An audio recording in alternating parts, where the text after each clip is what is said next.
دهشتگر و وحشتگر نیستیم، ما افراطی نیستیم. ما میخوایم عامل به کلام الله و بنده مسلمان و مؤمن و با ایمان از دنیا بریم. آیا رسول الله صلی الله علیه و سلم در غزوه بنی قریظه با یهود چی رفتار کرد؟ چرا انقدر انسانها را از در شمشیر بیرون کرد؟ محمد رسول الله، محمد فرستاده الله است و کسی که به نبوت و به جهاد و به دعوت و به توحید رسول الله ایمان نداره اون کافر بین المللی است. با این کس شک و شبه نداره.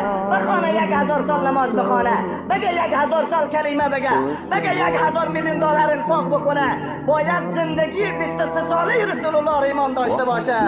والذین معه اشداء علی الکفار، اصحاب رسول الله تاجیک و ترکمن و ازبک و پشتون، شافعی و مالکی و حنبلی، تبلیغی و وهابی و سلفی